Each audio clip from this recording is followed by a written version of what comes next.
Marcus Kane was experiencing what he would later describe to his therapist as the moment my life became a cautionary tale about thinking before speaking. He stood in the guard's common room of the Imperial Palace on the Gentari homeworld, nursing what he'd thought was mild ceremonial wine, but was apparently closer to industrial solvent in alcohol content, having a conversation he'd believed was private. The formal reception was impressive, Corporal Davies said, reviewing the evening on his datapad. Queen Valkyra certainly knows how to make an entrance. That ceremonial attire was something else. Marcus, exhausted from hours of standing at attention during diplomatic proceedings and definitely more drunk than he'd realized, replied, "Yeah, and the Queen's got an ass that could stop interstellar traffic. I mean, the whole regal bearing thing is working for her, but that ceremonial dress was doing some serious architectural work." Davies laughed, pretty sure commenting on the Queen's physique is several kinds of treason, Kane. "Good thing she'll never hear about it," Marcus replied, taking another drink of what was definitely going to give him a terrible hangover. "We're just guards, nobody important enough to matter." That assessment turned out to be catastrophically wrong. Marcus was part of a human diplomatic security detail assigned to the Gentari Empire for treaty negotiations. Earth and the Gentari were establishing formal trade agreements, and both sides wanted impressive military presence to demonstrate their strength and professionalism. 6 human soldiers in dress uniforms, basically there to stand around looking disciplined while actual diplomats did the real work. The Gentari Empire was one of the galaxy's ancient civilizations. They'd been conducting interstellar politics when humans were still figuring out agriculture. Their capital world was beautiful in ways that suggested they'd had millennia to perfect urban planning and architecture. The Imperial Palace was simultaneously fortress, government center, and architectural masterpiece that made human buildings look like enthusiastic doodles by comparison. Queen Valkyra had ruled the Gentari Empire for over a century. Gentari lived longer than humans. Their century was roughly equivalent to a human 40-year span, and she'd spent that time consolidating power, expanding the empire, and generally being the kind of leader whose subjects treated her with reverence that bordered on religious worship. Gentari royal protocol made human monarchy look casual. You didn't speak to the queen unless she addressed you first. You didn't look directly at her without permission. You definitely didn't criticize her appearance, her policies, or her choice of ceremonial attire, because doing so was considered somewhere between heresy and treason. Marcus had violated that protocol spectacularly while drunk in what he'd thought was a private conversation. He'd thought nothing more about it until the next morning, or what passed for morning on a planet with a 26-hour rotation, when a royal guard appeared at his quarters with an expression that suggested Marcus's immediate future was going to be unpleasant. "Sergeant Marcus Kane." The guard's voice carried the particular formality that preceded bad news. "That's me," Marcus confirmed, his hangover making everything slightly fuzzy but not fuzzy enough to miss the implications of a royal guard showing up personally. "Her Imperial Majesty Queen Valkyra commands your presence in the private royal chambers. Immediately." Marcus's stomach dropped through several floors. "Can I ask what this is about?" "Her Majesty will explain. You are to come with me now." The walk through the Imperial Palace felt like a death march. Marcus tried to remember what he might have done to warrant royal attention. Had he violated some protocol during the reception? Made a gesture that was offensive in Gentari culture? Accidentally insulted someone important?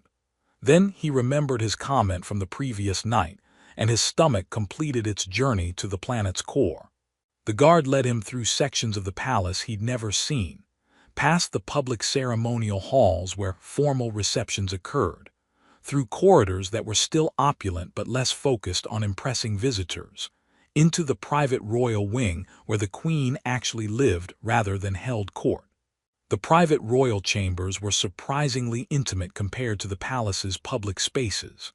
Still elegant, expensive art on walls, furniture that was probably worth more than Marcus's annual salary, but designed for actual living rather than diplomatic theater. Floor-to-ceiling windows offered views of the capital city, and the whole space felt more like a penthouse apartment than royal palace interior. Queen Valkyra stood by those windows, wearing robes that were formal but less elaborate than her public ceremonial attire. She was tall, most Gentari were, with features that combined human-like symmetry with distinct alien characteristics. Her skin had subtle iridescent quality, her eyes were larger than human proportions, and she moved with the precise grace that came from a century of being watched by millions. She turned as Marcus entered, and he executed what he hoped was an appropriate bow, while his brain screamed that he was definitely about to die. "Sergeant Kane," she said, her voice carrying harmonics that made Gentari speech sound almost musical even when discussing potentially treasonous matters. "Do you know why I have summoned you?" "No, Your Imperial Majesty," Marcus lied, because admitting he'd made inappropriate comments about her physique seemed like a fast track to execution. "Then allow me to clarify." She moved closer, and Marcus tried very hard to maintain appropriate eye contact, not too direct, which was presumptuous but not avoiding, which suggested fear or guilt. "Last night, in what you believed was a private conversation with Corporal Davies, you discussed the formal reception. Specifically, you discussed my appearance in ceremonial attire." Marcus felt his face heat with embarrassment and terror. "Your Majesty, You said," she continued, her tone carrying something that might have been amusement but might have been barely controlled fury, "that I have an ass that could stop interstellar traffic, and that my ceremonial dress was doing some serious architectural work. These were your exact words, were they not?" "Yes, Your Majesty," Marcus admitted, figuring that lying would only make things worse. "I made an inappropriate comment in what I believed was private conversation. I apologize profoundly, and accept whatever consequences are appropriate for such disrespect to your royal dignity." He braced for execution, exile, or at minimum being expelled from the diplomatic mission, and court-martialed for creating an interstellar incident. Instead, Queen Valkyra did something completely unexpected. She laughed. Not a polite diplomatic laugh, the kind Marcus had heard from dignitaries pretending comments were funny when they weren't, but genuine amusement that made her seem suddenly more relatable across species barriers.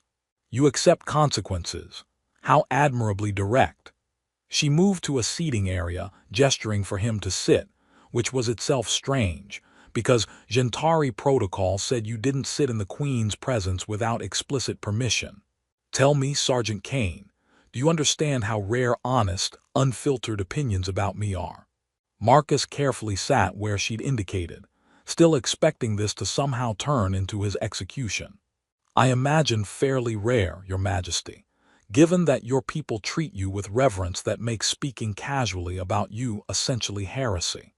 "Exactly. I have ruled for 117 years. In that time, I have heard nothing but carefully crafted diplomatic statements, formal praise designed to curry favor, and rigid adherence to protocols that treat me as symbolic figure rather than actual person." Her expression carried something that looked like frustration mixed with loneliness. "Your crude comment about my ass, delivered with absolutely no awareness that I might hear it, is the first genuine, unfiltered opinion anyone has expressed about me in decades." Marcus processed this, trying to understand whether he was still in danger or if this situation had become stranger than danger.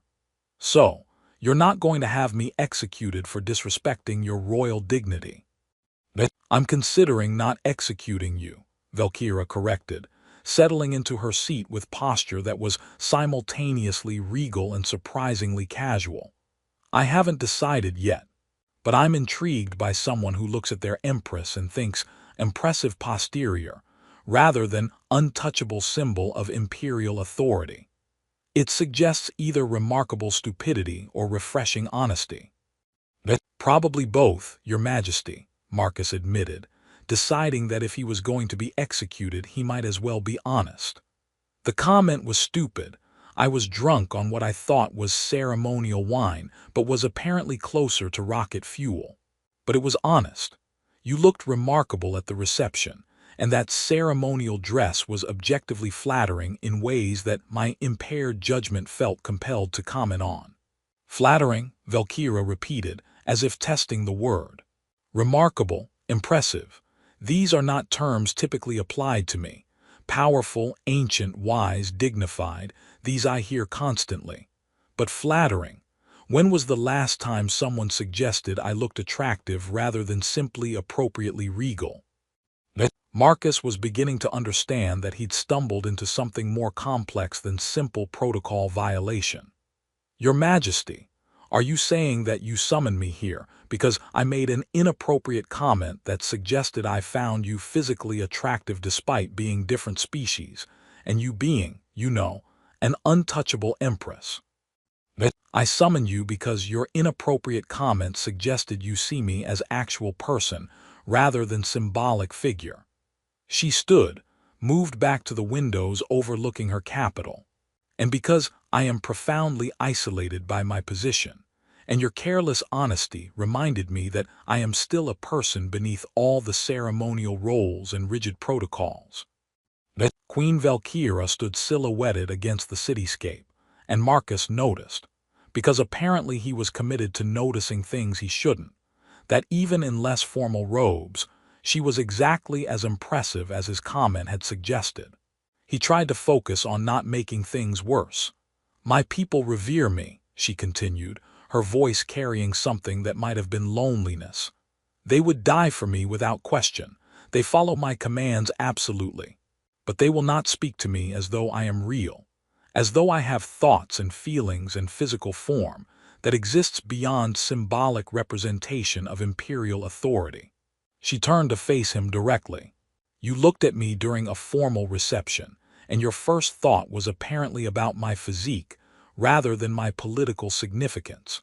You saw a woman attractive enough to comment on rather than merely an empress to revere from distance. That perception is refreshing in ways I didn't anticipate. Marcus's brain was struggling to process this conversation. Your Majesty, I should clarify that my comment was inappropriate regardless of your response to it. I was discussing your appearance in crude terms without your consent or knowledge. That's not appropriate behavior regardless of whether you found it refreshing. Your human moral framework is noted, Valkyra said with what might have been approval. But consider my perspective. I have spent over a century being treated as untouchable. My advisors speak to me with reverence that precludes honesty. My subjects see me as living embodiment of imperial authority rather than as individual being. Even my closest companions maintain formal distance that prevents genuine connection. She moved closer, and Marcus became very aware of the height difference. She was several inches taller, as most Gentari were compared to humans. Your careless comment, crude as it was, suggested you see me as a person who might be found attractive for personal rather than political reasons. That is rare enough to be valuable. So, you're not going to have me executed? Marcus asked, still not entirely convinced this was an elaborate prelude to punishment. I'm going to make you a proposal instead, Valkyra said, settling back into her seat and gesturing for him to do the same. For the remainder of your diplomatic assignment, 3 more weeks, you will attend me personally. Not as formal guard standing at attention during ceremonies, but as companion who is willing to speak honestly rather than performing diplomatic courtesy. Your Majesty, I'm not sure I understand what you're asking.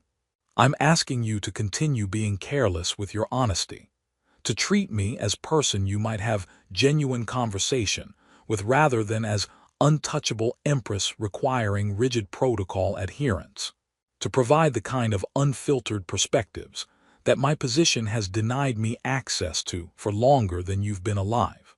She leaned forward slightly. You will attend me during private hours, not during official state functions, But in settings like this where we can speak without constant observation by court officials and diplomatic personnel, you will answer my questions honestly, share your perspectives without diplomatic filtering, and generally behave as though I am someone you might actually converse with rather than merely serve. Marcus's survival instincts were screaming that this was dangerous territory. Your Majesty, getting personally involved with you seems like it could create diplomatic complications. I'm just a sergeant. I have no authority to represent Earth in any official capacity. If our interactions are misinterpreted as having political significance, let me worry about managing diplomatic implications, Valkyra interrupted. You worry about being honest. That's the arrangement I'm proposing. Marcus considered this. It was probably a terrible idea. It would definitely create awkward situations. But her isolation seemed genuine, and his sympathy for her position, combined with his natural tendency to make questionable decisions, made him say, I can try, Your Majesty, though I should warn you that my unfiltered perspectives may include more inappropriate observations than just the one about your ceremonial attire. I'm counting on it, Valkyra replied, and her expression suggested this was exactly what she wanted. Over the following days, Marcus found himself in the surreal position of serving as personal companion to an alien empress, who seemed genuinely interested in perspectives that weren't filtered through diplomatic protocol. Their interactions started formally. He'd be summoned to her private chambers, they'd sit in the elegant seating area, and she'd ask questions while he tried to remember that speaking to an empress like she was a normal person was bizarre even when she'd explicitly requested it. But gradually, the formality dissolved into something more natural. Valkyra asked about human culture with curiosity that went beyond diplomatic briefings. She wanted to know what Earth was actually like for ordinary people, not just the sanitized versions presented in official cultural exchanges. Marcus talked about growing up on an agricultural colony, about joining the military because civilian opportunities were limited, about the strange experience of being ordinary soldier thrust into situations involving galactic politics. She shared things that were definitely not part of official imperial biography. Her frustration with protocols that governed every aspect of her life. Her occasional desire to simply walk through her capital city without a ceremonial entourage. Her sense that ruling an empire was simultaneously the most important work imaginable and profoundly isolating. Do you know what it's like to have millions of subjects who would die for you, but none who would tell you if you had something stuck in your teeth? She asked during one conversation, her tone mixing humor and genuine frustration. No, Your Majesty, I can't say that's been my experience, Marcus replied, though I have had drill sergeants who inspired similar levels of fear without the empire. She laughed, genuinely laughed, in ways that made her seem less like an untouchable empress and more like a person who happened to occupy that role. Their developing rapport confused the palace staff. Servants noticed that the queen seemed in better spirits than usual. Her advisors observed that she was more engaged during policy discussions, asking questions that suggested she was thinking about perspectives beyond traditional imperial frameworks. The human diplomatic team was absolutely terrified that Marcus was somehow creating an incident they'd all have to answer for. Ambassador Torres pulled him aside after the first week. Kane, whatever you're doing with the Queen, keep doing it. The treaty negotiations are proceeding better than we anticipated, and her advisors say she's in better spirits than they've seen in years. But please, for everything sacred, be careful. You're playing with forces that could crush you without noticing. Marcus was careful, but he was also honest in ways that Valkyra clearly valued. When she asked his opinion on a proposed diplomatic initiative with another species, he said it sounded bureaucratic and possibly counterproductive. If you want to build genuine relationships with them, maybe send someone who's interested in their culture rather than just extracting resources. Formal treaties are fine, but people remember whether you actually respected them. When she showed him traditional Gentari art that had been in the royal collection for centuries, he admitted some of it looked like very expensive versions of things humans would hang in corporate offices to seem cultured. She'd been offended for approximately 30 seconds before laughing and admitting he had a point about some pieces. When she asked if he found her intimidating, he said, "Absolutely terrifying, Your Majesty. You could have me executed with a word. You rule an empire spanning multiple star systems, and you've been making consequential political decisions since before I was born. But also fascinating and surprisingly funny in ways that don't match your public imperial bearing." That last comment created a moment where the space between them felt charged with something that wasn't just diplomatic rapport. Valkyra looked at him with an expression mixing amusement and something warmer, more personal. "You are either the bravest human I've encountered or the most foolish." "Definitely the most foolish," Marcus replied. "Brave soldiers don't end up as security details for diplomatic missions. We're the ones who weren't quite competent enough for important combat assignments, but were too competent to discharge. And yet you're here, providing perspectives that my most trusted advisors never offer." She moved closer, close enough that Marcus became very aware of the height difference, and of the fact that her robes, while modest by Gentari standards, didn't completely hide the physique that had started this entire situation. "Your initial comment, the inappropriate one about my appearance, was it genuine assessment or merely crude joke between soldiers?" Marcus's survival instincts warred with his commitment to honesty. Honesty won, possibly because he was an idiot. "Genuine assessment, Your Majesty. You're objectively striking, and that ceremonial dress was designed by someone who understood how to combine dignity with aesthetic impact." My comment was crude in delivery, but the observation was sincere. "And now," Valkyra's voice carried weight beyond casual curiosity, "now that you've spent time with me beyond formal receptions, do you still find me striking?" The question hung between them, and Marcus recognized that his answer would either end this strange relationship or transform it into something even more complex. "More so," he admitted, "because now I know you're not just an impressive symbol of imperial authority.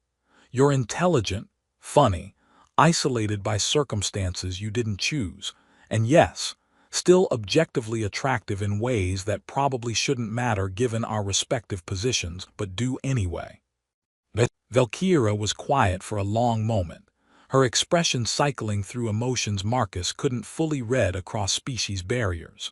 When she spoke, her voice carried vulnerability he hadn't heard before. "For 117 years, I have been untouchable. Symbol rather than person, empress rather than woman who might be found attractive for reasons unrelated to political position." She reached out her hand, larger than human proportions, with subtle differences in finger arrangement, touching his face with surprising gentleness. "You have given me something I didn't know I was missing. Being seen as complete person rather than merely royal figure. That gift is worth more than diplomatic treaties." "Your Majesty," Marcus started, but she interrupted. "In private, when we are alone, you may call me Valkyra. I grant you that privilege because your honesty has earned it, and because continuing to hear, Your Majesty, from someone I'm hoping, will continue to be inappropriately honest seems counterproductive." The final 2 weeks of Marcus's diplomatic assignment brought both progress and profound complications. The treaty negotiations concluded successfully, surprising everyone, since human-Gentari relations had been cordial but never particularly warm. Ambassador Torres attributed the success to improved diplomatic climate, which was diplomatic code for "the Queen is in a better mood," because a soldier said she was attractive, and then became her honest conversation partner. Marcus's relationship with Valkyra, because it was definitely a relationship now, even if its exact nature remained ambiguous, deepened in ways that felt both natural and impossible. They spent evenings in her private chambers talking about everything from interstellar politics to personal histories to the particular strangeness of being human soldier, providing unfiltered perspectives to an alien empress who'd ruled for over a century. The attraction that had started with Marcus's inappropriate comment became increasingly mutual and increasingly difficult to ignore. Valkyria was tactile in ways that Gentari culture apparently permitted for royalty, touching his shoulder during conversations, standing close enough that he could feel her warmth, making comments about human proportions that were probably the Gentari equivalent of flirting. Marcus tried to maintain appropriate boundaries while also honoring her request for honesty. When she asked if he was attracted to her beyond aesthetic appreciation, he admitted, "Yes, absolutely. And I'm terrified of that attraction because you're an empress who could have me executed, and I'm a soldier who's leaving in a few days, and the power differential makes any kind of actual relationship ethically complicated." "That fear is appropriate," Valkyria said, her tone serious. "I am empress. Becoming personally involved with me would be politically dangerous for you. My advisors would question your motives. Conservative factions would use our connection as evidence of foreign influence compromising my judgment. And when your assignment ends, maintaining any relationship across interstellar distances would be nearly impossible." "So we should maintain professional distance?" Marcus asked, though he already suspected the answer from her expression. "We should be honest about what this is, brief connection between two beings who saw each other as people rather than diplomatic categories." She moved closer, and this time the space between them felt charged with clear intention. "You reminded me I'm still a woman beneath the imperial responsibilities.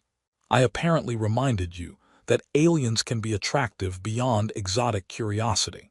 She continued, "I will not order you to stay. I won't use my authority to compel continuation of this connection. But I will be honest about what I want, which is to stop pretending that your honesty and your genuine perception of me as complete person hasn't affected me profoundly." "What are you saying, Valkyria?" "I'm saying I want to be selfish. To have time where I'm not empress managing diplomatic relationships, but just a woman who found connection with someone willing to see her honestly." Her hand found his, her fingers different in arrangement but the gesture universal. "I want to experience what it's like to be with someone who looks at me and sees person rather than symbol." Marcus knew this was dangerous, potentially career-ending, possibly diplomatically complex, definitely emotionally complicated. He also knew he wanted her for exactly the reasons she described. Because she was intelligent, powerful, surprisingly vulnerable, and yes, attractive in ways that transcended species differences. "I'm willing," he said, "though I should warn you that I have absolutely no idea how human Gentari physical intimacy works and will probably be terrible at the logistics." "We'll figure it out together," Valkyria replied, and her smile was genuine rather than diplomatic. What followed was both awkward and profound, two beings from different species working out physical logistics while experiencing genuine emotional connection. Marcus discovered that Gentari biology was similar enough to human for intimacy to be possible, different enough that communication and adaptation were essential. Valkyria experienced being touched without reverence, being desired for personal reasons rather than political position, being seen as woman rather than merely empress. Afterward, they lay together in her chambers while the capital city glowed beyond the windows, both knowing this was temporary but significant. "Thank you," Valkyria said quietly, "for being careless enough to make an inappropriate comment, for being honest enough to continue providing unfiltered perspectives, for reminding me that I'm still a person beneath all the ceremonial obligations." "Thank you for not having me executed," Marcus replied, "and for being vulnerable with someone who definitely didn't deserve that trust." "You deserved it because you never treated me as untouchable," she corrected. "You saw empress and thought attractive woman. That honesty was a gift." Marcus completed his diplomatic assignment and returned to human space. His relationship with Valkyra remained private, no official acknowledgement, just shared understanding that they'd experienced brief but meaningful connection. They maintained occasional communication through private channels, messages that were personal rather than political. The story of his inappropriate comment became classified within the diplomatic corps, whispered about but never confirmed, because admitting that a soldier's crude observation led to a relationship with an alien empress would be too strange for official reports. Valkyra returned to ruling her empire, but with knowledge that she was still a person beneath the ceremonial role. She occasionally allowed herself moments of genuine honesty with trusted advisors, having learned that being seen completely